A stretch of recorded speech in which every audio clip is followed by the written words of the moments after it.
सभी शिक्षक साथियों को मेरे YouTube channel MIS Shivam with teacher में हार्दिक स्वागत है। इस वीडियो में हम जानेंगे कि UDAS प्लस में जाकर वर्तमान सत्र 2023-24 में विद्यालय का UDAS कैसे भरेंगे।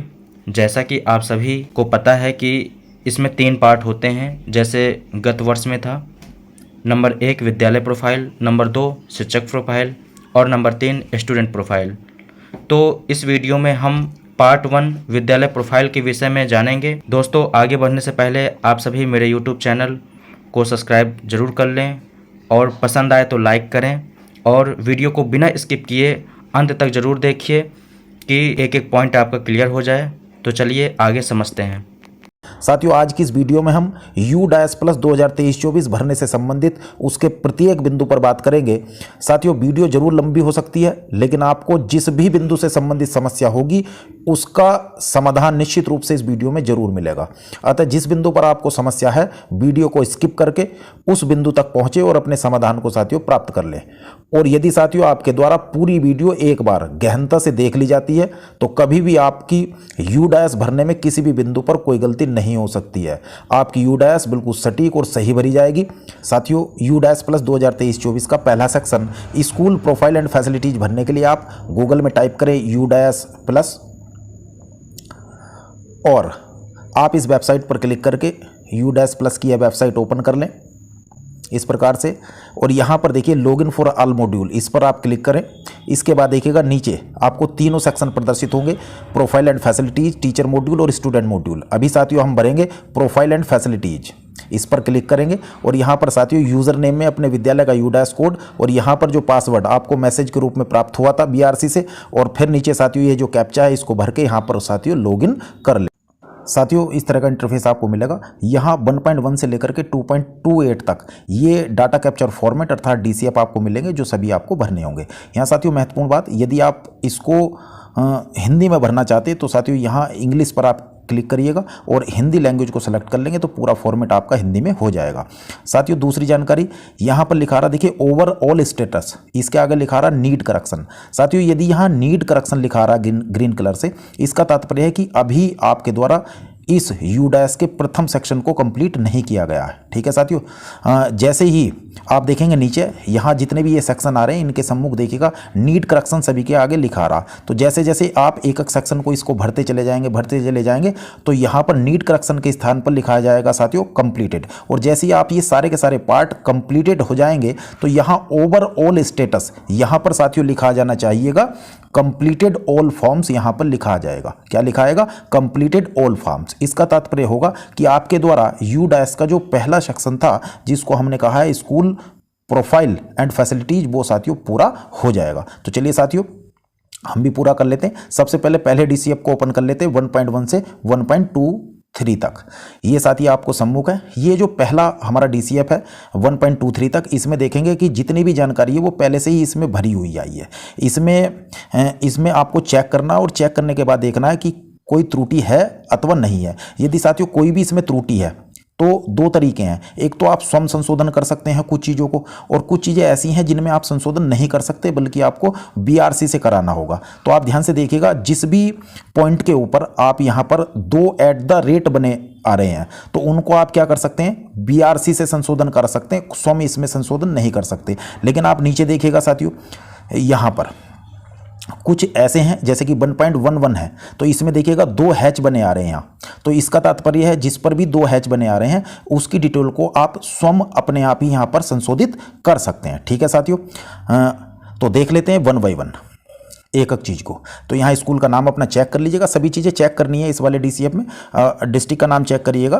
UDAS प्लस जो ब्लॉक है इसका तात्पर्य होता है कि UDAS पोर्टल पर आपके ब्लॉक का क्या नाम है, तो एक बार चेक कर लीजिएगा। उसके बाद लोकेशन की टाइप रूरल है यानी कि ग्रामीण है या शहरी, ये देख लीजिएगा। इसके पश्चात अपना एड्रेस पिन कोड ये चीज़ मैच कर लीजिएगा। 1.7 में है क्लस्टर का नाम यानी कि न्याय पंचायत का नाम, यहाँ चेक कर लीजिएगा। बनपा देखिएगा 1.10 में स्कूल की कॉन्टैक्ट डिटेल आप स्वयं इसमें ऐड कर सकते हैं, अपना मोबाइल नंबर, ईमेल ID, इनको आप चेंज भी कर सकते हैं। कहाँ से चेंज करेंगे अभी साथियों में अवगत करा दूंगा। उसके बाद है 1.11 हेड ऑफ द स्कूल।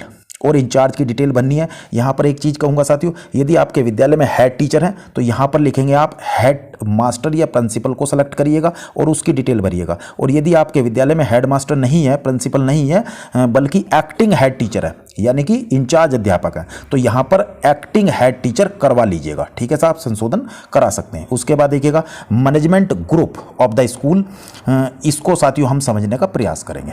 देखिएगा जो हमारे परिषदीय विद्यालय हैं तो हम सभी क्या हैं, स्टेट गवर्नमेंट, यहाँ पर लिखा आना चाहिए स्टेट गवर्नमेंट, ठीक। लेकिन जैसे कि प्राइवेट स्कूल हैं तो उन प्राइवेट स्कूलों के लिए यहाँ पर लिखा होगा प्राइवेट अनएडेड। इसी तरह से जो एडेड स्कूल हैं वहाँ लिखा आएगा यहाँ पर गवर्नमेंट एडेड लिखा होना चाहिए।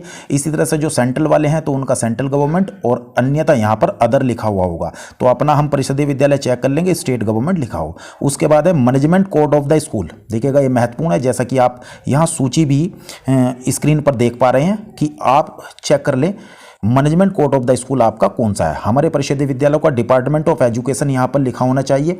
और इसके अतिरिक्त मान लिया आपका प्राइवेट विद्यालय है तो यहाँ पर साथियों प्राइवेट अनएडेड रिकॉग्नाइज्ड ये होना चाहिए। यदि आपका विद्यालय केंद्रीय विद्यालय तो केंद्रीय विद्यालय हो, यदि आपका जवाहर नवोदय विद्यालय तो यहाँ पर जवाहर नवोदय विद्यालय हो। तो ये सूची साथियों देख सकते हैं, इसके अकॉर्डिंग आप चेक कर लें कि आपका management code of the school यहाँ पर क्या है। इसके पश्चात स्कूल की देखिए कैटेगरी, स्कूल की कैटेगरी पर विशेष रूप से यहाँ स्क्रीन पर भी आप देख लीजिएगा। इसी तरह से यदि हमारा कोई परिषदीय विद्यालय ऐसा है जो 1 से लेकर के 8 तक की कक्षाएं संचालित हो रही हैं, जैसे कि कंपोजिट विद्यालय हैं हमारे यहाँ कई सारे, तो 1 से लेकर के 8 तक आपकी संचालित हो रही हैं, तो उसका नाम कंपोजिट नहीं होगा, बल्कि यहाँ लिखा हुआ मिलेगा 2 अपर प्राइमरी स्कूल। ठीक है, 2 प्राइमरी अपर स्कूल, तो वो सही होगा। और यदि आपका विद्यालय 6 से लेकर के 8 कक्षा तक संचालित है तो यहां पर मिलेगा 4 अपर प्राइमरी स्कूल। यहां पर रेड कलर में आप देख लें कि जहां भी देखिए 2 हैच बने आ रहे हैं, तो ये डिटेल को आप यहां पर क्लिक करेंगे और क्लिक करके साथियों संशोधित कर सकते हैं। मैं अभी आपको प्रदर्शित भी कर दूंगा। इसके बाद 1.14 में यहाँ पर lowest and highest class in the school आपको सेलेक्ट करनी है। मेरे विद्यालय की सबसे कम कक्षा 1 है और अधिकतम कक्षा 5 है, आपकी जो भी है वो सिलेक्ट कर लेंगे। उसके बाद देखिएगा यदि आपके विद्यालय में प्री प्राइमरी सेक्शन है अथवा नहीं है तो यस नो करना है। देखिए हमारे विद्यालय और आंगनबाड़ी के छोड़ करके करना है। आपके मान लिया नर्सरी चलती है, एलकेजी यूकेजी ये चलते हैं, तो इसको बोलते हैं प्री प्राइमरी, तो यहाँ पर यस नो करिएगा। यदि आपने यस कर दिया है, अब देखिए हमारे जितने भी परिषदीय विद्यालय हैं उनमें प्री प्राइमरी सेक्शन में सब में आप नो भरेंगे, आंगनबाड़ी को यहाँ पर काउंट नहीं किया गया है, ध्यान रखें यहाँ नो होना चाहिए। जबकि जो अन्य हैं जो प्राइवेट स्कूल हैं जहाँ पर ये प्री प्राइमरी सेक्शन चल रहे हैं, एलकेजी यूकेजी नर्सरी, वो यहाँ यस करिएगा। यस करने के बाद नीचे यहाँ नंबर भी भरिएगा कि कितने प्री प्राइमरी सेक्शन चल रहे हैं। जैसे उनके यहाँ नर्सरी एलकेजी यूकेजी चल रहा तो वे भरेंगे यहाँ 3। अगर मान लिया नर्सरी उनके यहाँ नहीं है, एलकेजी यूकेजी 2 ही चल रहे हैं तो यहाँ भरेंगे 2। इसी तरह से कुछ विद्या मंदिर भी हैं जहाँ पर 2 ही चलते हैं, ठीक है, तो वो यहाँ पर भर सकते हैं। इसके बाद देखिएगा टाइप ऑफ द स्कूल को एजुकेशनल। को एजुकेशनल का मतलब है कि बॉयज़ गर्ल्स दोनों एक साथ पढ़ रहे हैं, और अगर केवल बालिकाओं का है तो उसके अकॉर्डिंग करिएगा, केवल बालकों का तो उसके अकॉर्डिंग। इसके बाद देखिएगा 1.18 में रेस्पोंडेंट डिटेल। इसका मतलब है कि जो व्यक्ति इस फॉर्म को भर रहा है, इस यूडैस फॉर्म को भर रहा है, वो रेस्पॉन्सिबल होगा, उसी की डिटेल साथियों यहाँ पर भरनी है। तो मेनली हम देखते हैं कि जो हमारे अध्यापक हैं, हेड टीचर हैं, उन्हीं की डिटेल यहाँ पर भर देते हैं। उसके बाद 1.19 में कि कब एकेडमिक सीजन स्टार्ट हुआ है, तो देखिए हमारा जो एकेडमिक हमारे यूपी में जो हो रहा है वो 1 अप्रैल से स्टार्ट होता है, तो 1 अप्रैल भर दीजिएगा यहाँ पर, और 1 अप्रैल भरी हुई होनी चाहिए, और हमारा 31 मार्च को एंड हो जाता है, तो वो चीज़ आप चेक कर लीजिएगा। यदि संशोधन है तो संशोधन करा लें। फिर उसके बाद विद्यालय का स्थापना वर्ष कितना है, एस्टेब्लिशमेंट ईयर, वो भर लीजिएगा। इसके पश्चात जो 1.21 है ये हमारे लिए नहीं है, परिषदीय विद्यालयों के लिए, ये गवर्नमेंट एडेड प्राइवेट अनएडेड इनके लिए, तो वे इसके अकॉर्डिंग भर सकते हैं। इसके बाद सबसे महत्वपूर्ण साथियों इसमें 1.23 मीडियम ऑफ इंस्ट्रक्शंस। इसका मतलब है कि आपका जो विद्यालय है वो किस माध्यम का विद्यालय है, हिंदी माध्यम का विद्यालय है, इंग्लिश माध्यम का विद्यालय है, या किसी अन्य माध्यम का विद्यालय है। तो देखिए हमारे जितने भी परिषदीय विद्यालय हैं उसमें 2 ही माध्यम है, या तो वे सभी विद्यालय हमारे क्या हिंदी माध्यम के हैं, ज़्यादातर सभी विद्यालय हिंदी माध्यम के हैं, तो आप केवल और केवल यहाँ हिंदी माध्यम करिएगा, ठीक है। और कुछ ही विद्यालय ऐसे हैं हमारे, हर ब्लॉक में 5 या 6 विद्यालय या 10 विद्यालय ऐसे हैं जो इंग्लिश माध्यम के रूप में चुने गए हैं, तो उनको यहाँ पर साथियों इंग्लिश माध्यम भरना है, ठीक है, इस चीज़ का ध्यान रखिएगा। और यदि कोई ऐसा विद्यालय है जैसे कि प्राइवेट में देखने को मिलता है या अन्य हमारे परिषदीय के अतिरिक्त हैं, तो वे यहाँ पर अगर ज़्यादा हैं, उनके यहाँ 2 माध्यम या 3 माध्यम से पढ़ाई हो रही है, विद्यालय हैं, तो वे यहाँ पर देखिएगा घटते क्रम में आप रखेंगे। मान लिया हिंदी माध्यम के अधिक बच्चे हैं तो पहले हिंदी माध्यम चुनिएगा, उसके बाद इंग्लिश माध्यम के अगर कम बच्चे तो इंग्लिश माध्यम चुनिएगा, ठीक है। लेकिन हम परिषदीय विद्यालय को एक ही मीडियम यहाँ पर भरना है, या तो हम सभी यहाँ तो हम भरेंगे हिंदी माध्यम, या कुछ हमारे विद्यालय जिनका इंग्लिश मीडियम से तो वो इंग्लिश मीडियम भरिएगा, ठीक है साथियों। तो इस प्रकार से ये हमारा जो है पूरा चेक हो जाता। और यदि इसमें आपको कहीं कोई संशोधन करना है तो देखिए आप यहाँ पर ये जो रेड कलर से लिखा है और ब्लैक कलर से लिखा क्लिक हियर, यहाँ पर आप टच करेंगे। टच करने के बाद हमें लॉगिन करना पड़ेगा और लॉगिन करके आप अपनी डिटेल्स को संशोधित कर सकते हैं। यदि आपको कोई संशोधन नहीं करना है तो नीचे आपको नेक्स्ट करना होगा। और देखिए इस तरह के ये यहाँ पर भरेंगे कौन कौन सी भाषाओं को आपके विद्यालय में एक सब्जेक्ट के रूप में साथियों पढ़ाया जाता है, और मैक्सिमम 3 ही भाषाएं यहाँ पर भरनी है। देखिएगा नीचे यहाँ साथियों क्लिक करेंगे आप। सबसे पहले हिंदी हमारे यहाँ पढ़ाई जाती, तो कितनी क्लासेस को पढ़ाई जाती हिंदी, तो सेलेक्ट करेंगे। हमारा विद्यालय 1 से 5 है तो यहाँ सेलेक्ट क्लासेज पर सेलेक्ट करेंगे और देखिएगा सभी पर 1 से लेकर के 5 तक हमारे हिंदी पढ़ाई जाती है, तो सभी पर मैंने किया क्लिक और ओके, तो यहाँ 1 से 5 आ गई। इसी प्रकार से दूसरी आप भर लेंगे, दूसरी भाषा हमारी इंग्लिश पढ़ाई जा रही है, कौन सी क्लासेस के लिए है, तो यहाँ भी हम साथियों सेलेक्ट कर लेते हैं सभी। इसी प्रकार से साथियों आप भी यहाँ सेलेक्ट कर लेंगे। इसी तरह से तीसरी भाषा देखिएगा हमारे विद्यालय में संस्कृत पढ़ाई जाती है अथवा उर्दू, तो जो भी आपके विद्यालय में है उसको आप कर लीजिएगा, ठीक है साथियों, संस्कृत। और यहाँ पर कौन कौन सी क्लासेस के लिए है, तो देखिएगा हमारी जो 3 और 4 और 5 क्लासेज हैं उनमें संस्कृत हमारी पढ़ाई जा रही, तो यहाँ पर देखिएगा कक्षा 3, यहाँ पर कक्षा 3, 4 और 5 इनको साथियों हम लोग सेलेक्ट कर लेते हैं, ठीक है। इसके बाद आगे बॉयज और गर्ल्स कितने ये सीख रहे हैं उनकी संख्या भी साथियों आप आगे लिख देंगे। इसके बाद देखिएगा 1.25 कि क्या आपका विद्यालय CWSN है, अर्थात दिव्यांग बच्चों का विद्यालय है आपका। तो देखिएगा हमारे विद्यालय में जरूर दिव्यांग बच्चे पढ़ते हैं, लेकिन हमारा विद्यालय दिव्यांग विद्यालय नहीं है, ठीक है साथियों। आप इसमें नो भरिएगा। हाँ, जैसे कि निश्चित रूप से जनपद में 1-2 विद्यालय ऐसे जरूर हैं जिसमें केवल और केवल वे CWSN बच्चों के लिए ही हैं, वे स्पेशल स्कूल कहलाते हैं। तो यदि ऐसा स्कूल आप है तभी आप इसमें यस भरिएगा, अन्यथा साथियों यस नहीं भरना है, भले से आपके विद्यालय में CWSN बच्चे पढ़ रहे हों। इसके बाद देखिएगा यदि आप यस करेंगे तो आगे की डिटेल इसमें साथियों आप भर पाएंगे। इसके बाद देखिएगा शिफ्ट स्कूल है, क्या आपके विद्यालय में शिफ्ट चलती हैं, अर्थात जैसे कि कुछ विद्यालय ऐसे होते हैं, हमारा तो कोई ऐसा विद्यालय परिषदीय नहीं है, लेकिन कुछ विद्यालय ऐसे होते हैं जिनमें 2 शिफ्ट में क्लासें चलती हैं, एक सुबह और एक दोपहर के बाद। तो यदि आपका ऐसा है तो भरिएगा, अन्यथा नहीं। इसके बाद है क्या विद्यालय रेजिडेंशियल है, यानी कि वहीं पर रह करके बच्चा, जैसे कि कस्तूरबा की बात है तो कस्तूरबा में यहाँ पर भरेंगे यस, लेकिन यहाँ पर कस्तूरबा में क्या भरा जाएगा, रेजिडेंशियल भरा जाएगा, लेकिन हमारे लिए क्या है, नॉन रेजिडेंशियल, ठीक है साथियों। इसके बाद जो आगे देखेंगे माइनॉरिटी मैनेज्ड स्कूल है, क्या आपका विद्यालय माइनॉरिटी मैनेज्ड है, अल्पसंख्यक मैनेज्ड है, वहाँ पर जो प्रबंध तंत्र है वो माइनॉरिटी का विद्यालय है, माइनॉरिटी से संबंधित है। तो हमारा कोई ऐसा नहीं है, लेकिन अगर आपका विद्यालय है तो यहाँ पर आप यस करिएगा, अन्यथा नहीं। इसके बाद साथियों देखिए क्या सभी जो ज़्यादातर हैं बच्चे उनको मदर टंग में पढ़ाया जाता, तो यस हमारे यहाँ मदर टंग में पढ़ाया जाता है। इसके बाद देखिएगा क्या आपके विद्यालय के बाद कोई ऐसा तो नहीं है कि आपके विद्यालय में स्किल ट्रेनिंग सेंटर जैसे कि सिलाई कढ़ाई बुनाई केंद्र हैं या अन्य कोई ऐसा स्किल ट्रेनिंग सेंटर बाद में, या कंप्यूटर क्लासेज हैं स्कूल समय के बाद चलती हैं तो वह नहीं चलती, तो हमारे यहाँ तो वही नहीं चलती। अगर आपके यहाँ ऐसा है तो कर लीजिएगा। उसके बाद देखिएगा डिस्टेंस, आपके विद्यालय से नियरेस्ट जो प्राइमरी स्कूल है वो कितना है, अपर प्राइमरी कितना, सेकेंडरी यानी कि सेकेंडरी का मतलब हो गया आपका 9-10 और हायर सेकेंडरी यानी कि 11-12 तक वाला जो विद्यालय है वो कितने किलोमीटर है, तो उसको यहाँ पर किलोमीटर में दर्शा दीजिएगा आप। और ध्यान रखिएगा साथियों कि बीच में अगर रेलवे लाइन है, नहर है, अन्य चीज़ें, इनको काउंट नहीं करना है, यानी कि आप सीधा सीधा लगाइएगा, ठीक है साथियों। इनको नेगलेक्ट कर दीजिएगा, तब देखिएगा कितनी डिस्टेंस है, ठीक। इसके बाद यहाँ पर देखिएगा जो स्कूल है क्या वहाँ तक जाने के लिए रोड है, तो हाँ बिल्कुल रोड है। इसके बाद देखिएगा नंबर ऑफ इंस्ट्रक्शनल डेज, यानी कि कितने दिन गत सत्र में, ये गत सत्र की बात है साथियों, वर्तमान सत्र हमारा चल रहा 23-24, हम बात कर रहे हैं फिर 22-23 की। तो गत सत्र में कितने दिन विद्यालय खुला है, कितने दिन विद्यालय इंस्ट्रक्शन डेज चले हैं, तो साथियों हमने अपने यहाँ ब्लॉक में काउंट कराया तो 246 दिन रहे, तो आप 246 दिन भर लीजिएगा। लेकिन अगर कहीं पर ये अलग अलग भी हो सकता है, अलग अलग जनपद का, अलग अलग ब्लॉक का, तो आप अपने हिसाब से और देख लीजिएगा। हमारे यहाँ 246 है।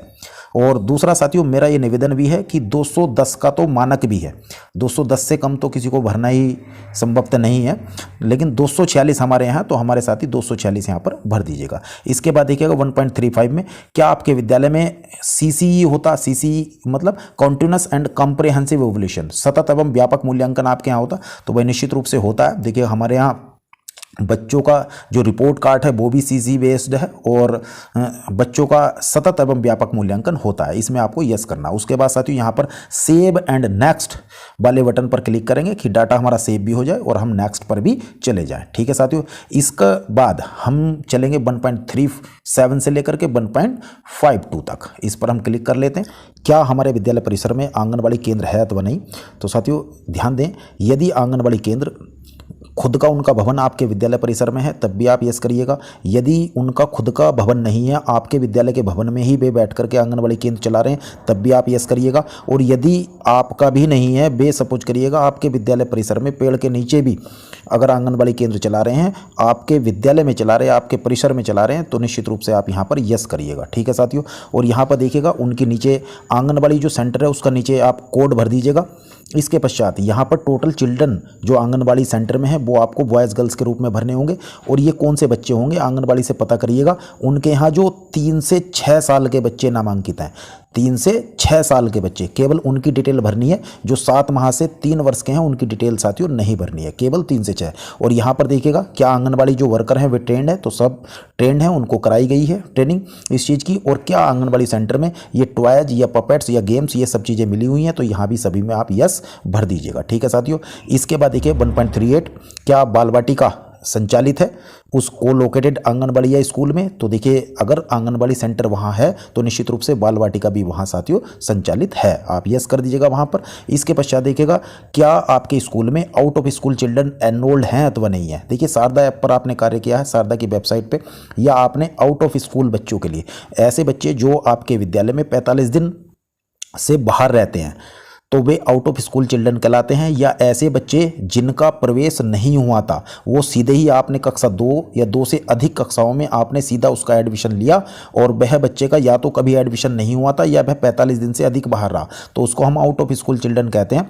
और यदि आपने उसको शारदा में एंट्री करा दी है, ठीक, तो यहाँ पर साथियों कर दीजिएगा कि आउट ऑफ स्कूल चिल्ड्रन हमारे यहाँ है। जैसे ही आप यस करेंगे तो आगे आपको भरना पड़ेगा कि क्या उस आउट ऑफ स्कूल बच्चे की ने ट्रेनिंग अटेंड कर रहा है, वे स्कूल में नहीं कर रहा, तो निश्चित रूप से 9 माह की उसकी ट्रेनिंग है। आप यहाँ भी साथियों उसका यस पर क्लिक कर दीजिएगा। इसके पश्चात साथियों आया है कि करंट एकेडमिक ईयर में वर्तमान में रेमेडियल टीचिंग अटेंड कितने स्टूडेंट को आप करा रहे हैं, तो देखिएगा अभी हमारे जो जूनियर हैं उसमें भी देखिएगा रेमेडियल टीचिंग की क्लास हुई थी 50 दिन का, तो ध्यानाकर्षण शिविर इसी चीज़ का चला है रेमेडियल का, तो निश्चित रूप से यहाँ सभी बच्चों की आप रेमेडियल भर दीजिएगा। ऐसी प्राइमरी में भी रेमेडियल साथियों चला है। इसके बाद 1.41 में कितने स्टूडेंट के लिए हमने लर्निंग एनहेंसमेंट क्लासेस चलाई है। देखिए कुछ बच्चे हमारे अगर कमज़ोर होते तो हम उनकी तरक्की के लिए, उनकी प्रोग्रेस के लिए अलग से एक्स्ट्रा समय देते हैं और क्लासेस चलाते, तो निश्चित रूप से हमारे शिक्षक साथी तो बहुत मेहनत करें, तो वे यहाँ पर कुछ बच्चों की संख्या भरिएगा,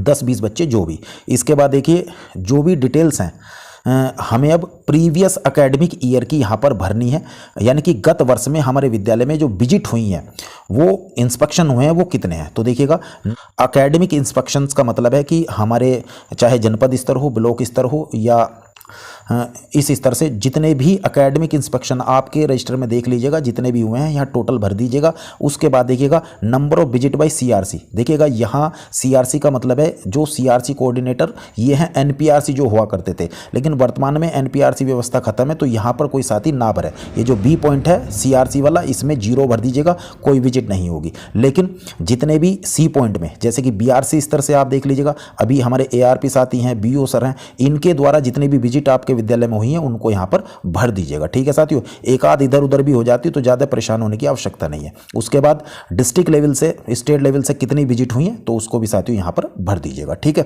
इसके बाद देखेंगे आपके विद्यालय में SMC बनी हुई है, यस सभी विद्यालयों में भरी है। उसके बाद देखिएगा क्या SMC ने स्कूल डेवलपमेंट प्लान बनाया है, तो हाँ स्कूल डेवलपमेंट प्लान बनाया जिस साल, जैसे कि 2022 में ही SMC बनी है नहीं, और उसके द्वारा जो हमारा स्कूल डेवलपमेंट प्लान भी बनाया गया। तो यस करिएगा और यहाँ पर देखिएगा कौन से सन में कितनी मीटिंग हुई हैं।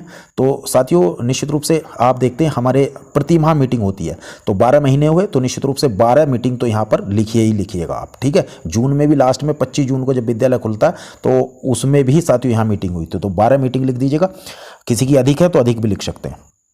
इसके बाद जो एसएमसी है उसने स्कूल डेवलपमेंट प्लान बनाया तो लिख दीजिएगा किस साल में बनाया, तो यहाँ 2021 लिखा साथियों, यहाँ लिखेंगे हम 2022 में बनाया। इसके बाद यहाँ पर जो हमारी स्कूल बिल्डिंग कमेटी बनी हुई है क्या, तो देखिए हमारे जो विद्यालय हैं उसमें स्कूल बिल्डिंग कमेटी नहीं बनी हुई है, हाँ जो बड़े बड़े विद्यालय हैं उनमें बनी होती है, तो अभी मैं यहाँ पर अपने लिए नो भर रहा हूँ।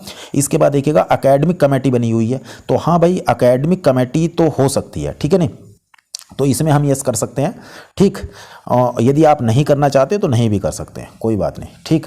इसके बाद है क्या पीटीए एसोसिएशन है, तो यस है। और पीटीए की बैठक कितने समय में हो रही है, तो देखिएगा यहाँ पर जो पीटीए हो रहा है पेरेंट्स टीचर एसोसिएशन की जो मीटिंग हो रही है हमारी, तो एक सत्र में देखिएगा हर त्रिमास में होने का नियम है, तो कम से कम 4 तो साथियों यहाँ भरनी ही भरनी है। इससे अधिक आपने कराई है तो इससे अधिक भी आप भर सकते हैं। उसके बाद क्या आपका विद्यालय देखिएगा पीएफएमएस मैनेजमेंट के अंतर्गत जो है पंजीकृत है, तो इसमें यस करिएगा। अभी गत वर्ष आपने देखा पीएफएमएस से सभी हमारे विद्यालय जुड़ चुके हैं। उसके बाद देखिएगा क्या मल्टी क्लास यूनिट्स आपके यहाँ है, अर्थात एक ही कक्ष में ज़्यादा क्लासेस संचालित हुई हैं, कमरा एक है उसमें 2 या 3 कक्षाएं बैठी हैं, तो यदि ऐसा है तो यहाँ पर यस करिएगा और इसे अच्छे से करिएगा साथियों, क्योंकि इसी के बेस पे आगे हमारे कमरों की भी व्यवस्था यूडाइस के आधार पर ही हमारे विद्यालय को मिलते हैं। तो देखिएगा जैसे कि यहाँ पर सेलेक्ट कर लीजिएगा भाई कि एक कमरे में कितनी क्लासेस संचालित है, तो सेलेक्ट क्लास पर ऑप्शन पर क्लिक करिएगा, करने के बाद ये सेलेक्ट कर लीजिएगा। इसके बाद देखिएगा 1.47 में क्या आपका जो स्कूल है वो एक पार्ट है स्कूल कॉम्प्लेक्स का, इस चीज़ को समझने का प्रयास करिएगा।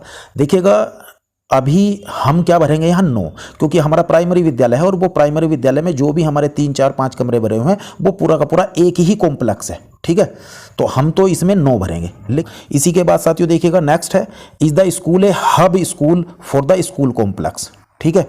क्या आपका स्कूल जो है एक हब स्कूल है, तो ऐसा हमारे यहाँ नहीं है, ठीक साथियों। नेक्स्ट 1.49 इसके बाद देखिएगा एक भारत श्रेष्ठ भारत, ये गतिविधि आपके विद्यालय में हुई है अथवा नहीं, तो हमारे यहाँ साथियों हुई है। सभी परिषदीय विद्यालयों में गत सत्र भी देखिए जो भाषा साहित्य संगम है इसकी गतिविधि आई थी, तो इसका तात्पर्य था कि एक प्रदेश की संस्कृति को दूसरे प्रदेश की संस्कृति के साथ साझा करना, तो इस प्रकार की गतिविधियां थी। ये था एक भारत श्रेष्ठ भारत के अंतर्गत गतिविधियां, इस सत्र में भी आई थी साथियों गत सत्र में, तो आप यहाँ यस करिएगा, सबने कराइए। इसके बाद है क्या स्कूल आपका सर्टिफाइड है फिट इंडिया मूवमेंट, तो देखिए फिट इंडिया मूवमेंट चलाया उसके अंतर्गत आपने अपने विद्यालय को पंजीकरण भी किया है स्पोर्ट्स के लिए, पीछे आया था, तो इसमें आप यस करिएगा। इसके बाद साथियों क्या आप बच्चों को होलिस्टिक रिपोर्ट कार्ड जो है प्रोवाइड कराते हैं, होलिस्टिक का मतलब उनका एक तरह से संपूर्ण विकास उसमें आ जाता है, तो ऐसा रिजल्ट कार्ड हम प्रोवाइड कराते हैं, यस करिएगा। इसके बाद देखिएगा पीएम पोषण अर्थात जो मिड डे मील वो कितने दिन सर्व हुआ,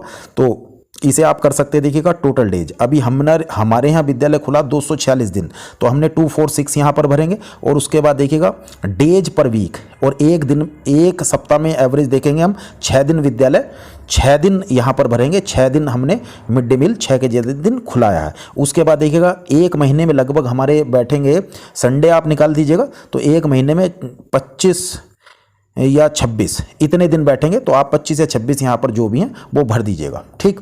इस चीज़ को लेकर के व्यर्थ में परेशान ना हो कि हाँ उसका एक दिन कम है मेरा अधिक है, ठीक है, हो सकता है आपके यहाँ एक दिन मिड डे मील ना बना हो, ठीक है, तो ये फिगर आपकी मिसमैच भी हो सकती, परेशान ना हो, ठीक है साथियों। तो यहाँ पर सेव एंड नेक्स्ट करते हैं और उसके पास चलते हैं हम नेक्स्ट पर। साथियों 1.53 में हमें बनना है जो विद्यालय को फ्री टेक्स्ट बुक्स हैं बच्चों को दी गई हैं उनके बारे में, टीएलएम के बारे में और करंट एकेडमिक ईयर के बारे में बात करनी है। जो वर्तमान सत्र चल रहा है हमारा 23-24 उसके बारे में बात करनी है, उसमें जो मिला है, प्ले मटेरियल क्या मिला है, ग्रेडेड सप्लीमेंट्री मटेरियल क्या मिला है, इसके बारे में बात करेंगे, ठीक है साथियों। इस चीज़ का ध्यान रखें कि जो टेक्स्ट बुक्स और टीएलएम है और जो प्ले मटेरियल है ये बात हो रही है करंट एकेडमिक ईयर की, और जो ग्रेडेड सप्लीमेंट्री मटेरियल है ये बात हो रही है गत सत्र की, इस चीज़ का जरूर ध्यान रखें। अब देखिएगा यहाँ पर साथियों जो कंप्लीट सेट जो टेक्स्ट बुक्स हैं तो किताबें हमारी मिल चुकी हैं, यस हमने कर दिया। और देखिएगा यहाँ पर जो टेक्स्ट बुक्स हैं वे कब मिली हैं, तो कब मिली हैं तो साथियों अभी आप देखेंगे हमारा जो अप्रैल था, अप्रैल में मिल चुकी हैं, तो यहाँ से अप्रैल हम कर देंगे। इसके बाद देखिएगा टीएलएम अवेलेबल है हर ग्रेड के लिए, तो हमने कर दिया हाँ टीएलएम। तो भाषा में का जो टीएलएम है वो कितने बच्चों को प्राप्त है, और नीचे देखिएगा भर दीजिएगा तो सभी बच्चों को प्राप्त है, पूरे विद्यालय में जितने पंजीकृत बच्चे हैं उनको यहाँ लिख दीजिएगा। इसके बाद देखिएगा यहाँ पर पॉइंट नंबर 2 में गणित का टीएलएम कितने बच्चों को प्राप्त है, यहाँ लिख दीजिएगा। इसके बाद देखिएगा सप्लीमेंट्री मटेरियल गत वर्ष में, प्रीवियस एकेडमिक ईयर की बात, और सप्लीमेंट्री में आती हमारी जो आधारशिला क्रियान्वयन संदर्शिका की जो वर्क बुक है वे भी हमारी सप्लीमेंट्री मटेरियल में आती, तो यस कर दीजिएगा यहाँ। इसके बाद देखिएगा जो सप्लीमेंट्री मटेरियल है वो कितने चिल्ड्रन को प्राप्त हुआ उनकी संख्या भर दीजिएगा, कितने बच्चों ने उसका यूज किया वो आगे यहाँ पर भर दीजिएगा। इसके पश्चात देखिएगा आपके द्वारा, टीचर के द्वारा कितने नंबर ऑफ पेरेंटल कम्युनिकेशंस किए गए हैं, ठीक है नहीं, तो कितने अभिभावकों से बात की गई है अपने बच्चों के लर्निंग आउटकम्स को अचीव्ड कराने से रिलेटेड, तो यहाँ सभी बच्चों की डिटेल सभी से कर रहे हैं आप, तो सभी बच्चों का संख्या पूरी जो भी विद्यालय का नामांकन है उतना आप यहाँ पर भर दीजिएगा। इसके बाद देखिएगा जो वेदर पेरेंट्स वॉलंटियर्स, ये जो अभिभावक हैं ये आपके विद्यालय के सपोर्ट में एक्टिवली पार्टिसिपेट कर रहे हैं, तो यस कर रहे हैं निश्चित रूप से। इसके बाद देखिएगा जो स्कूल है उसमें पीयर लर्निंग है, तो हाँ पीयर लर्निंग के द्वारा ही इसमें साथियों पढ़ाई का कार्य हो रहा है। इसके बाद प्ले मटेरियल, गेम्स, स्पोर्ट्स, ये सब चीज़ें हैं, यस कर देंगे आप। इसके बाद देखिए whether the school has provide free uniform, तो फ्री यूनिफॉर्म यस है क्योंकि डीवीटी दी जा रही है तो फ्री यूनिफॉर्म दी जा रही है, तो यहाँ पर यस करिएगा। और इसके बाद जो फ्री यूनिफॉर्म है साथियों वो कब कौन से माह में उपलब्ध कराई गई, तो यहाँ से सेलेक्ट करके उसका देखिएगा महीना आप सेलेक्ट कर लीजिएगा, अपना डीवीटी देखिएगा जिस समय डीवीटी आपकी आई है। उसके बाद साथियों यहाँ से सेव एंड नेक्स्ट कर देंगे, और उसके बाद चलेंगे हम नेक्स्ट 1.54 पर, इस पर क्लिक करते हैं, और क्लिक करने के बाद देख लेते हैं इसे भी साथियों यहाँ पर भरना हमें केपीआई जो कि वर्तमान सत्र के आधार पर हमें भरना है। ये ऊपर हमारी कक्षाएं हैं, कक्षा 1, 2, 3, 4, 5, और देखिएगा ये जो हमारा है 1.54.1 कितने लर्निंग आउटकम्स पर हमने काम किया है, तो ये हमें नहीं भरना साथियों। जो हमारे 6 to 8 हैं यहाँ पर यदि ऑप्शन प्रदर्शित होते तब भरेंगे, हमें भरना है साथियों 1.54.3। यहाँ पर सभी में आप यस कर दीजिएगा कि हमारे विद्यालय के जो टीचर्स हैं उनके द्वारा साथियों जो टीएलएम है टीचिंग एड्स टूल्स हैं उनको क्रिएटेड किया जाता, सभी कक्षाओं में आप यस यस और यस कर देंगे, ठीक है साथियों। इस प्रकार से यहाँ नीचे ये 0.4 वाला देख लीजिएगा, whether the school actively undertakes academic and rich activities, तो सभी में देखिए हमारा स्कूल ये पार्टिसिपेट करता है, इसमें भी सभी में साथियों आप यस कर दीजिएगा। यस करने के पश्चात नीचे total number of hard sports, इसका मतलब है कि जब आप लर्निंग आउटकम्स बच्चों को सिखा रहे हैं तो उस समय कितने कठिनाई आई हैं, तो उन नंबर ऑफ हार्ड स्पोर्ट्स अर्थात उन कठिनाई की संख्या को यहाँ पर काउंट करना। तो साथियों हमारे तो कोई कठिनाई आई नहीं है, इसलिए हमने यहाँ पर 0 भर दिया। आपको यदि ऐसा लगता है कि बच्चों के लर्निंग आउटकम्स को प्राप्त कराने में कितनी कठिनाई आई है तो आईडी से आप अपना यहाँ कक्षा वाइज भर दीजिएगा। उसके बाद देखिएगा number of students received orientation on cyber safety, देखिएगा कक्षा 1 से 5 के लिए तो हमने यहाँ पर भर दिया 0, लेकिन अगर इससे ऊपर की क्लासेज हैं तो साइबर सेफ्टी से संबंधित बच्चों का ओरिएंटेशन हमारे शिक्षक साथी करते ही हैं कि भाई अपना पासवर्ड मत बताइएगा, अपने फोटोग्राफ्स को शेयर मत करिएगा, किसी लिंक को जो अननोन लिंक है उसको जो है क्लिक मत करिएगा, तो ये चीज़ें तो बच्चों को बताई जाती। तो आप जो हैं 5th से ऊपर हैं उनके लिए आप यहाँ पर संख्या कक्षा में जितनी है उतनी भर दीजिएगा, अन्यथा रहने दीजिएगा। इसके बाद लास्ट है कि कितने स्टूडेंट ने रिसीव किया है, यानी कि कितने हमारे टीचर के द्वारा जो एक तरह से सामाजिक भावनात्मक एस्पेक्ट में उनको ट्रेनिंग दी गई है, उनको जानकारी दी गई है, तो सभी बच्चों को दी जाती है निश्चित रूप से। जितने भी बच्चे हैं उनकी संख्या साथियों यहाँ पर भर दीजिएगा, सेव एंड नेक्स्ट करिएगा। और इसके बाद नेक्स्ट है हमारा 1.55.1 से लेकर के इस पर हम साथियों क्लिक करते हैं।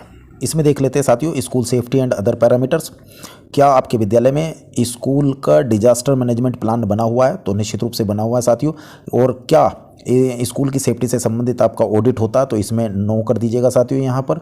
और जो नॉन स्ट्रक्चरल सेफ्टी ऑडिट है वो भी साथियों नहीं होता तो नो कर दीजिएगा। सीसीटीवी नहीं है, अगर हैं तो लिख दीजिएगा। अग्निशमन यंत्र यानी कि फायर एक्सटिंग्विशर्स हैं तो यस करिएगा। हमारे परिषदीय विद्यालय में सभी में है, यस करिएगा। क्या आपके विद्यालय में इस स्कूल सेफ्टी से संबंधित कोई नोडल टीचर नामित है? तो भाई प्रत्येक विद्यालय में नामित है, यस कर दीजिएगा आप। इसके बाद क्या टीचर्स को, बच्चों को इसके संबंध में कोई उनका ओरिएंटेशन हुआ है, उनको ट्रेनिंग मिली है, तो निश्चित रूप से बताया जाता है साथियों इसके संबंध में।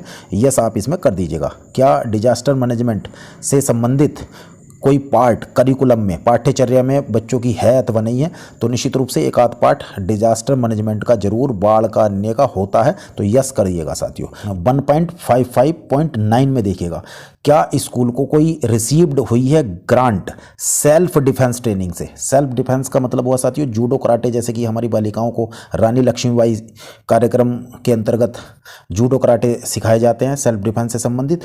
तो यदि ऐसी ग्रांट आई है तो आप यस करिएगा। जितने भी हमारे 6 से 8 के विद्यालय हैं और वहाँ पर खेल अनुदेशक के माध्यम से ये कार्य होता है साथियों, तो आप देख लीजिएगा, अगर आई है तो यस करिएगा, और कितनी बालिकाओं के लिए आई है नीचे उसमें नंबर भी भर दीजिएगा। ठीक है साथियों, प्राइमरी में नहीं आई। इसके बाद क्या आपके विद्यालय में डिस्प्ले सेफ्टी गाइडलाइंस को डिस्प्ले किया गया है, तो हाँ किया गया है। मैं देखता हूँ विद्यालयों में सड़क सुरक्षा संबंधी जो शपथ है या अन्य है वो डिस्प्ले हैं, तो आप यस कर सकते हैं। इसके बाद देखिएगा, क्या इस कार्य के लिए जो फर्स्ट लेवल काउंसलर हैं उसके लिए कोई अलग से स्कूल टीचर अपॉइंट किया गया, तो भाई नहीं किया गया, इस पर हम नो कर देंगे। आगे देखिएगा, यहाँ पर है frequency of safety and security audit of school, तो इसमें साथियों हमें नहीं भरना। यहाँ पर है is the school displaying photographs of all teacher, तो साथियों ये तो देखिए हमारे शिक्षक नाम से एक बोर्ड बनवाने के लिए भी कहा गया है, और इसमें आप यस कर दीजिएगा। क्या विद्या प्रवेश मॉड्यूल हमारे यहाँ है, एडोप्टेड है, तो यस एडोप्टेड है। इसके बाद स्टूडेंट की जो अटेंडेंस है वो इलेक्ट्रॉनिकली क्या कैप्चर हो रही है, तो भाई हाँ इलेक्ट्रॉनिकली कैप्चर हो रही है हमारे यहाँ। कैसे, आप देखते हैं IBRS कॉल के माध्यम से भी हो रही है। ठीक, जो MDM पर पोर्टल पर हम कॉल देते हैं, कॉल पर सूचना देते हैं। टीचर्स की अटेंडेंस कैप्चर्ड हो रही है इलेक्ट्रॉनिकली, तो वो भी देखेगा हाँ इलेक्ट्रॉनिकली हो रही है। उसके बाद देखेंगे, ठीक, आप देखते हैं मानव संपदा पर है आपकी पूरी अटेंडेंस इलेक्ट्रॉनिकली हर महीने जो है जाती है। Whether school has constituted youth club, क्या आपके विद्यालय में यूथ क्लब है, तो सभी विद्यालयों में साथियों यूथ क्लब बना हुआ है, नहीं बनाया आप बना लीजिएगा। इसके बाद इको क्लब सभी में बना हुआ है, यस इको क्लब भी सभी में बना हुआ है, इसमें भी साथियों आप यस कर दीजिएगा। ठीक है, इसके पश्चात देखिएगा, आइडेंटिटी कार्ड टीचर को मिले हुए हैं, हाँ यस मिले हुए हैं। इसके बाद है, क्या आपका विद्यालय स्टेट स्कूल स्टैंडर्ड अथॉरिटी के द्वारा उसका सर्टिफिकेशन है, तो हाँ भाई हमारा तो सरकारी विद्यालय है तो वो है, तो यहाँ पर यस करिएगा। सेव एंड नेक्स्ट नीचे से कर दीजिएगा, और इसके पश्चात चलते हैं हम नेक्स्ट अगले DCF पर। ठीक है साथियों, यहाँ साथियों हम देख लेते हैं क्या ग्रांट हमारे विद्यालय को प्राप्त हुई है और क्या हमारे द्वारा दिया हुआ है। तो यहाँ साथियों देखिएगा, ये हमें जो वित्तीय वर्ष है 2022-23 उसका साथियों हमें भरना है, और ये गवर्नमेंट और जो एडेड स्कूल हैं केवल उन्हीं के लिए है। तो साथियों यहाँ पर देखिए कंपोजिट स्कूल ग्रांट हमारी कितनी आई है, तो यहाँ पर भर दीजिएगा, और कितना उसका एक्सपेंडिचर हुआ है ये भी भर दीजिएगा। इसके बाद लाइब्रेरी ग्रांट साथियों ये गत सत्र में नहीं आई है। मेजर रिपेयर अगर किसी विद्यालय में आई है तो लिखिएगा, अन्यथा नहीं साथियों। स्पोर्ट की भी नहीं आई है हमारे परिषदीय विद्यालयों में। इसके बाद देखिएगा मीडिया एंड कम्युनिटी मोबिलाइजेशन, तो इसमें साथियों आई है, देखिएगा इसमें आई है साथियों। यहाँ भरेंगे आप 500 रुपये जो PTM के आए थे वो साथियों इस कम्युनिटी से संबंधित थे, तो 500 रुपये यहाँ पर आप भर दीजिएगा जो PTM के संबंधित आए थे। इसके बाद साथियों SMC से संबंधित हमारे 200 रुपये आए थे, तो 200 रुपये यहाँ पर भर दीजिएगा। और इसके बाद देखिएगा जो चहक कार्यक्रम है, तो वो चहक कार्यक्रम साथियों उसका कंपोनेंट कोड था प्री स्कूल से संबंधित था, तो वो हमारी जो सामग्री थी वो प्री स्कूल में सहयोग से संबंधित थी, तो 2700 रुपये उसके आए थे, वो साथियों हम यहाँ पर भर सकते हैं। ठीक है साथियों, अब देखिएगा नीचे यहाँ पर क्या क्या चीज़ें हमें प्राप्त हुई है। तो देखिए हमारे विद्यालय को यदि साथियों किसी भी NGO ने कोई धनराशि हमें दान दी है तो यहाँ पर यस कर दीजिएगा, और यहाँ पर उस NGO का नाम लिखिएगा, उसके बाद कितनी धनराशि प्राप्त हुई है यहाँ पर लिख दीजिएगा। इसके पश्चात साथियों यहाँ पर यदि पब्लिक सेक्टर से हमें कुछ प्राप्त हुआ है तो यहाँ पर साथियों यस कर दीजिएगा, भरिएगा। यदि समुदाय से हमने गांव समाज से लिया है तो उसको यस करिएगा, उस व्यक्ति का नाम लिखिएगा, वो आगे धनराशि लिख दीजिएगा। तो इस प्रकार से साथियों इसे भर सकते। 1.58 को देख लीजिएगा। यहाँ पर साथियों क्या आपने निम्नलिखित से संबंधित कोई ऐसा इन्वेंट्री रजिस्ट्रेशन रजिस्टर यानी कि भंडार रजिस्टर आपने बनाया है तो वह नहीं बनाया। देखिए आपके विद्यालय में अगर ICT आइटम है तो आपने उससे संबंधित एक पंजिका बनाई है, निश्चित रूप से यस करिएगा। स्पोर्ट्स के आपने सामान खरीदे हैं तो यस करिएगा। चूँकि मेरा प्राथमिक विद्यालय है उसमें ICT के कोई ऐसे सामान नहीं है, तो मैं अभी यहाँ पर नो कर रहा हूँ। इसके बाद देखिएगा यहाँ पर साथियों हमें भरना है कि हमारे गत सत्र में हमारे विद्यालय पर टोटल कितना एक्सपेंडिचर हुआ है, कि मेंटेनेंस पर कितने खर्च हुए हैं, तो यहाँ पर लिख दीजिएगा आप आईडी से। और जो टीचर्स हैं उन पर कितना खर्च हुआ है, टीचर जितने भी टीचर हमारे वहाँ पर हैं उनसे संबंधित जो भी उन पर खर्च हुआ है, उनकी जो भी वेतन है उस सभी को ज्वाइन करके एक जगह आप यहाँ पर लिख दीजिएगा। कंस्ट्रक्शन वर्क्स अगर हुआ है तो उसमें कितनी धनराशि है वो लिखिएगा, और उसके अतिरिक्त यदि कुछ है तो अदर में यहाँ पर लिख दीजिएगा। ये साथियों हमें लिख करके सेव एंड नेक्स्ट कर देंगे। इसके पश्चात नेक्स्ट हम DCF पर चलेंगे। इसमें साथियों हम भरेंगे फिजिकल फैसिलिटीज़ के बारे में। यहाँ साथियों अपने सबसे पहले जो स्टेटस है आपके स्कूल का, बिल्डिंग का, वो देख लीजिएगा कैसा है, यहाँ पर टच करेंगे। यदि आप देखिए हमारा तो परिषदीय विद्यालय है, तो गवर्नमेंट ओन्ड हमारा विद्यालय है, सरकारी है, तो यहाँ पर हमने ये भरा। यदि आपका विद्यालय किराए पर है तो रेंटेड भर दीजिएगा, और यदि आपका विद्यालय बिल्कुल खुले में चल रहा तो नो बिल्डिंग है तो इसको भरिएगा 5 नंबर को, और यदि आपका दूसरे डिपार्टमेंट में चल रहा है, उसकी बिल्डिंग में चल रहा तो 6 नंबर भर दीजिएगा। ठीक है साथियों, ये भरने के बाद देखिएगा टाइप ऑफ स्कूल बिल्डिंग, यहाँ पर देखिएगा बिल्डिंग ब्लॉक्स की बात हो रही है। ठीक, यहाँ पर इस चीज़ का बड़ा ध्यान रखिएगा। 2.2 जो हम ये टेबल भर रहे हैं कि हमारा पहला total number of active building blocks of the school, अर्थात हमारा जो स्कूल है उसमें कितने एक्टिव बिल्डिंग ब्लॉक्स हैं, कितना भवन है। तो देखिए हमारा मान लिया प्राथमिक भवन है तो उसमें 2-3 कमरे बने हुए हैं, वो पूरा का पूरा एक बिल्डिंग ब्लॉक है। ठीक है, ऐसी जूनियर है तो वो एक बिल्डिंग ब्लॉक है। इसी तरह से अगर हमारा कंपोजिट भी है तो उसी को भी साथियों आप एक ही मानिएगा। ठीक है, तो वह बिल्डिंग ब्लॉक कितना है, वो सब एक ही है। ठीक, तो ऐसी स्थिति में यहाँ पर हमने एक भर दिया। यहाँ कक्षा कक्ष की बात नहीं हो रही है, यहाँ प्रधानाध्यापक कक्ष की बात नहीं हो रही है, यहाँ पर जर्जर कक्ष की बात नहीं हो रही, वो सब चीज़ें नीचे अलग आएंगी। यहाँ बात हो रही है केवल पूरे एक भवन की। तो आपके विद्यालय में भवन कितना है, तो एक भवन है, एक बिल्डिंग ब्लॉक है। ठीक है साथियों, अब वो सारा का सारा पक्का है कच्चा है वो यहाँ नीचे लिख दिया हमने, पक्का है वो हमारा। उसके बाद यदि आपका जैसा है वैसा आप यहाँ पर भर दीजिएगा, कच्चा है या टेंट है, या आपका यहाँ पर देखिएगा डिलापिडेटेड, अर्थात इसका मतलब होता है जर्जर तो नहीं है वो, तो जर्जर है तो यस करिएगा, अन्यथा नहीं। उसके बाद अगर वो अंडर कंस्ट्रक्शन है तो यहाँ लिख दीजिएगा। इसके बाद है टाइप ऑफ बाउंड्री वॉल, तो देखिए जैसे भी आपकी बाउंड्री वॉल है, अंडर कंस्ट्रक्शन है या बनी हुई है, वो सारी की सारी यहाँ पर इतने सारे आ रहे हैं, आप इनको भर लीजिएगा। ठीक है साथियों, इसके बाद 2.4 में देखिएगा यहाँ पर बात आ रही क्लासरूम की, तो यहाँ पे जो क्लासरूम है उनको भी अच्छे से देख लीजिएगा कि number of classroom for each categories. देखिएगा प्री प्राइमरी के लिए कितने क्लासरूम है, तो ये क्लासरूम का मतलब है जिनमें पढ़ाई से संबंधित है। ठीक है, जिनमें पढ़ाई का काम चल रहा, अभी उनकी बात हो रही है। तो यहाँ पर देखिएगा मेरे पास 2 क्लासरूम है जो प्राइमरी के हैं, मैंने वे भर दिए। करंटली नॉट इन यूज़, ऐसा यहाँ पर नहीं है मेरे साथ। जितने भी इंस्ट्रक्शनल हैं, यानी कि इंस्ट्रक्शनल पर्पज का मतलब है कि उनमें शिक्षण कार्य चल रहा, तो 2 हैं, ऐसे 2 भर लिए हमने। Number of classroom under construction ऐसा कोई नहीं है मेरे पास। यहाँ क्लासरूम इन डिलेपिडेटेड, अर्थात जर्जर अवस्था में अगर कोई है तो यहाँ पर भरिएगा, अन्यथा नहीं। ठीक है साथियों, अब इसके पश्चात देखिएगा मेरे पास तो जो 2 के 2 कमरे थे, अब उनकी कंडीशन कैसी है, तो मैंने देखा 2 के 2 जो कमरे थे वे पक्के हैं, लेकिन उनकी जो कंडीशन है वो मेजर रिपेयर की मुझे आवश्यकता है, तो मैंने यहाँ पर साथियों 2 मेजर रिपेयर में कर दिया। आपकी अगर गुड कंडीशन है तो गुड कंडीशन में 2 भर दीजिएगा।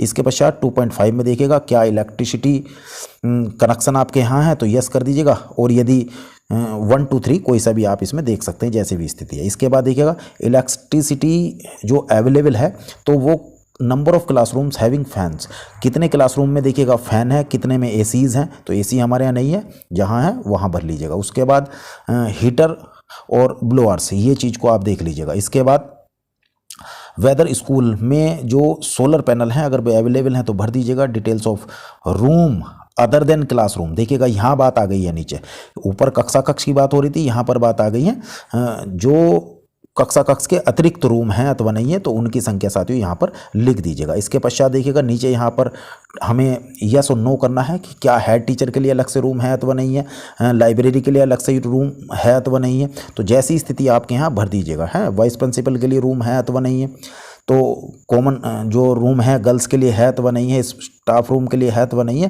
को करिकुलर एक्टिविटीज़ के लिए अलग से है या नहीं है, तो ऐसी स्थिति में साथियों यहाँ पर यस नो भर दीजिएगा आप, और बाद में इसको सेव एंड नेक्स्ट कर देंगे। इसके बाद चलेंगे हम नेक्स्ट DCF। इसमें देखिए साथियों क्या विद्यालय में टॉयलेट है अर्थात शौचालय है अथवा नहीं, तो यहाँ पर देखिएगा यहाँ ऊपर वाले में इसमें भरना साथियों कि CWSN फ्रेंडली टॉयलेट्स, अर्थात तो दिव्यांग बच्चों का जो टॉयलेट बना हुआ है उसको छोड़ करके ऊपर भरना है। यहाँ पर देखिएगा उसके अतिरिक्त मेरे यहाँ एक बच्चों का है और एक बालिकाओं का टॉयलेट है, वो मैंने यहाँ पर भर दिया और फंक्शनल। इसके बाद नीचे यहाँ पर भरना कि जो दिव्यांग बच्चों से संबंधित है वो कितना है, तो अभी मेरे यहाँ 0 है, यहाँ पर मैं साथियों भर दूँगा 1। ठीक, इसके पश्चात यहाँ पर साथियों नीचे और आगे डिटेल इसकी फंक्शनल में भर देंगे। इसके बाद देखिएगा जो भी ऊपर टॉयलेट्स या यूरिनल्स हैं उसमें रनिंग वाटर की सप्लाई कितनों में है, तो वो नीचे डिटेल यहाँ पर आइए। देखिए जो टॉयलेट्स बॉयज़ के हैं उनमें रनिंग वाटर कितने में है, 1 में है और 1 में है, लेकिन जो यूरिनल्स हैं उनमें हमारे यहाँ रनिंग वाटर की सप्लाई नहीं है, तो मैंने यहाँ पर 0 भर दिया है। आप इसमें नंबर भर दीजिएगा। इसके बाद देखिए साथियों यहाँ पर जो हैंड वॉशिंग फैसिलिटी है सोप अवेलेबल, तो उसमें यस हमने भर दिया। क्या जो टॉयलेट की फैसिलिटी है वो उसकी लोकेशन क्या है, वो इनसाइड द स्कूल है, तो हाँ इनसाइड द स्कूल बिल्डिंग के है। उसके बाद क्या इंसिनरेटर है, देखिएगा जो गर्ल्स हैं, गर्ल्स टॉयलेट के पास में उन वहीं पर उससे लगा हुआ क्या इंसिनरेटर है, तो इंसिनरेटर जितने भी जूनियर विद्यालय हैं उनमें साथियों है, हमारे परिषदीय विद्यालयों में अन्यथा नहीं है, तो आप वैसा यहाँ पर भर लीजिएगा। क्या सैनिटरी पैड के लिए जो बेंडिंग मशीन है वो अवेलेबल है, तो देखिए बेंडिंग मशीन तो हमारे यहाँ अवेलेबल नहीं है, प्राइमरी में तो मतलब ही नहीं, और जो जूनियर है उसमें साथियों नहीं है, तो ये 4 नंबर पर हम क्लिक करेंगे। लेकिन जो क्लास टीचर हैं उनको पैड्स अवेलेबल होते हैं, वो इनको अवेलेबल करा देते हैं। तो देख लीजिएगा साथियों यहाँ पर 2.8 को जो वेदर हैंड वॉशिंग फैसिलिटी यहाँ पर है अथवा नहीं है, तो ये कर लीजिएगा साथियों। इसके बाद कितने जो वॉश पॉइंट हैं वो कितनी टैप यहाँ पर लगी हुई हैं उसको यहाँ पर काउंट करके लिख दीजिएगा। इसके बाद 2.9 में drinking water is available in the school, तो यहाँ पर साथियों है, और कैसे है देखिएगा, तो यहाँ पर शुरू में आप यस कर देंगे, हैंड पंप और बोरवेल इसमें आप यस कर दीजिएगा, और ये फंक्शनल है तो यस कर दीजिएगा। उसके बाद नीचे साथियों ऐसा हमारा प्रोटेक्टेड वेल, अनप्रोटेक्टेड, ये सभी में साथियों यहाँ पर नो है। और टैप वाटर में उस विद्यालय में यस कर सकते हैं जिनमें जैसे शहर का विद्यालय है वो टंकी का पानी उसमें आता है, तो यहाँ टैप वाटर में साथियों आप यस कर सकते हैं। ठीक है, इसके बाद देखिएगा नीचे साथियों प्यूरीफायर है अथवा नहीं है, ये चीज़ें आप भर सकते हैं। ड्रिंकिंग देखिएगा whether drinking water qualities tested, तो क्या पानी पीने का टेस्टेड होता है, तो निश्चित रूप से टेस्टेड भी होता है, हमारे विकास क्षेत्र में तो हुआ है, यदि आपके यहाँ हुआ तो आप यस भरिएगा, अन्यथा नहीं। डज द स्कूल है provision for rain water harvesting, यदि वर्षा के जल को संचित करने का ऐसा सिस्टम आपके विद्यालय में रेन वाटर हार्वेस्टिंग लगा हुआ है तो आप यस करिएगा, अन्यथा देख लीजिएगा। इसके बाद देखिएगा यहाँ पर क्या आपके विद्यालय में ये लाइब्रेरी है तो वह नहीं है। बुक बैंक, देखिए बुक बैंक का मतलब ये होता कि यदि आपके विद्यालय में ऐसी व्यवस्था है कि कक्षा जब सत्र एंड होता है तो उस समय जो बच्चों की जो पुरानी किताबें हैं उनको लेकर के विद्यालय अपने पास रख लेता है, और जब नए क्लास के बच्चे आते हैं उस समय बुक उन्हें प्राप्त इतने नहीं हो पाती, इतने समय के लिए हम अपने विद्यालय में जो बुक बैंक बना हुआ है, बुक हमने जो पुरानी एकत्र की थी वे उन्हें दे देते हैं, और जिस समय नई किताबें आ जाती हैं उन बच्चों को नई किताबें वितरित कर दी जाती हैं और पुरानी किताबें उनसे लेकर रख लेते हैं। तो इस तरह से हमारे विद्यालय में बुक बैंक होता, तो मैं समझता हूँ हमारे सभी विद्यालयों में बुक बैंक है, तो यस हम कर देंगे। रीडिंग कॉर्नर सभी में बना हुआ है। इसके बाद देखिएगा क्या फुल टाइम लाइब्रेरी हमारे पास है, तो नहीं है भाई। इसके बाद क्या हमने न्यूज़पेपर और मैगजीन्स को सब्सक्राइब किया, तो नहीं। और इसके बाद देखिएगा यहाँ पर क्या हमारे विद्यालय का एक्सपेंशन के लिए लैंड अवेलेबल है, तो आप लिख दीजिएगा उसी के अनुसार। प्लेग्राउंड की फैसिलिटी आप लिख सकते हैं। इसके बाद अन्य, तो हेल्थ चेकअप, इसके बाद मैं यहाँ बात करूँगा साथियों, हेल्थ चेकअप पर बात करूँगा, तो हमारे यहाँ हेल्थ चेकअप होते हैं, यस। ठीक है साथियों, यहाँ पर लिख दीजिएगा कितनी बार हेल्थ चेकअप होते हैं, तो जितनी बार भी आपके विद्यालय में हुए हों, मेरे पास एक बार हुआ है तो मैंने एक बार यहाँ पर लिख दिया। किन चीज़ों पर चेक हुआ, तो इन सभी पर साथियों वे लोग चेक करते हैं, मैंने सभी पर यहाँ पर यस कर दिया है। इसके पश्चात डी वार्मिंग की टैबलेट देखिएगा ये निश्चित रूप से दी गई हैं, आयरन की टैबलेट भी दी गई हैं, तो यहाँ पर आप यस कर दीजिएगा। और इसका हेल्थ रिकॉर्ड भी हम जो बिप्स रजिस्टर हैं वो बनाते हैं, तो बिप्स रजिस्टर में हमने कर दिया है। क्या थर्मल स्कैनर हमारे पास है, नहीं है। फर्स्ट एड की फैसिलिटी हमारे पास है, मेडिसिन हमारे पास हैं। इसके बाद रैंप, देखिएगा जो रैंप है वो हमारे यहाँ बनी हुई है, और क्या उस रैंप पर जो लोहे की हैंड रेल्स होती है जो पकड़ करके चलने की, वो भी है तो वह नहीं, तो भाई रैंप भी है हमारे यहाँ, और वो जो लोहे की बनी होती है हैंड रेल वो भी है, तो इसमें यस कर दीजिएगा। इसके बाद स्पेशल एजुकेटर अर्थात जो IT टीचर जो दिव्यांग बच्चों को देखिएगा दिव्यांग बच्चों को सिखाने के लिए आते हैं तो वे हमारे यहाँ हैं अथवा नहीं हैं, तो हाँ एट क्लस्टर लेवल हमारी न्याय पंचायत उन्हें आवंटित है, तो आप न्याय पंचायत पर यहाँ पर लिख सकते हैं। उसके बाद देखिएगा किचन गार्डन आपके विद्यालय में यस या नो जो भी आप भर दीजिएगा। इसके बाद किचन शेड, तो देखिए किचन शेड कुछ ही विद्यालयों में है। किचन शेड का मतलब है जहाँ पर बच्चे ऐसा स्थान जहाँ पर बच्चे देखिएगा ऊपर से शेड डला हो और उसमें बच्चे खाना बैठ करके खाने की वहाँ पर व्यवस्था हो। तो ऐसा साथियों 1-2 ही विद्यालय में अभी बना हुआ है, अन्यथा में नहीं है। तो यहाँ पर देखिएगा क्या डस्टबिन की व्यवस्था हर उसमें है, तो आप यहाँ पर लिख दीजिएगा। और उसके बाद फर्नीचर की व्यवस्था है तो लिख दीजिएगा। और कितने फर्नीचर अगर आप पार्शियली भरते हैं तो कितने बच्चों के लिए फर्नीचर की आवश्यकता आपको है वो नीचे लिख दीजिएगा। नीचे सेव और नेक्स्ट करिएगा। इसके बाद देख लेते हैं हम नेक्स्ट साथियों। ये साथियों भरना है जो हमारे सेकेंडरी और हायर सेकेंडरी विद्यालय हैं उनको साथियों ये भरना है। इसमें देख लीजिएगा हमारे यहाँ देखिएगा ये भर सकते हैं आप कि बोर्डिंग हॉस्टल ऐसी कोई फैसिलिटी हमारे यहाँ प्राइमरी में है तो नहीं है भाई, नो भर दीजिएगा। और यहाँ पर देखिए ऑडियो विजुअल ये ऐसे हमारे पास इक्विपमेंट फैसिलिटी है तो यस भरिएगा, अन्यथा नो। और बायोमेट्रिक डिवाइसेस तो ये भी हमारे यहाँ नहीं है तो आप नो इसमें भर दीजिएगा। इसके बाद सेव एंड नेक्स्ट करते हैं साथियों। इसमें साथियों हम कंप्यूटर्स और डिजिटल इनिशिएटिव के बारे में बात करेंगे। देखिए अगर आपके विद्यालय में ये हैं तो जितनी संख्या में है आगे आप लिखते जाइएगा। इसमें साथियों सभी चीज़ें आप ये भर सकते हैं, यदि हैं तो उनकी संख्या भरिएगा, अन्यथा 0 आप भरा रहने दीजिएगा। इसमें आकर के एक बार यहाँ सोचने पर आप मजबूर होंगे कि एम पर mobile phone used for teaching, तो कितने मोबाइल फ़ोन आप यूज़ कर रहे हैं, यदि आपके विद्यालय को मिला है तो भरिएगा, अन्यथा आप मत भरिएगा। ठीक है साथियों। इसके बाद स्कूल में इंटरनेट फैसिलिटी है, देखिएगा यदि लगी हुई है तो यस करिएगा, अन्यथा नहीं करिएगा। इसके बाद इन्हें भरने के पश्चात नीचे आप देखिएगा ये अगर आपके पास इनकी अवेलेबिलिटी है, ये इक्विपमेंट ये फैसिलिटी आपके पास है तो यस करिएगा, अन्यथा आप नो कर दीजिएगा। ठीक है साथियों। इसके बाद क्या डिजिटल लाइब्रेरी है, तो अभी हमारे पास नहीं है तो हमने नो कर दिया। इसके बाद आप सेव करेंगे और सेव करने के बाद यहाँ से चलेंगे हम बैक टू डैशबोर्ड। जैसे ही साथियों हम बैक टू डैशबोर्ड पर हम क्लिक करते हैं और ऊपर से यहाँ से भी साथियों हम बैक टू डैशबोर्ड पर हम क्लिक करके जा सकते हैं। देखिएगा तो आप देखेंगे जितने भी यहाँ साथियों ओवरऑल स्टेटस, ये जो ओवरऑल स्टेटस है यहाँ पर लिखा आएगा साथियों कंप्लीटेड ऑल फॉर्म्स। और ये जितने भी हमारे सेक्शन नीचे हैं इनके आगे जहाँ पर ये लिखा रहा नीड करेक्शन, इन सभी में लिखा आएगा साथियों कंप्लीटेड। तो इस प्रकार से आपका जो स्कूल फैसिलिटी स्कूल प्रोफाइल और फैसिलिटी वाला जो हमारा पहला सेक्शन है ये साथियों यूडाइस का कंप्लीट हो जाएगा।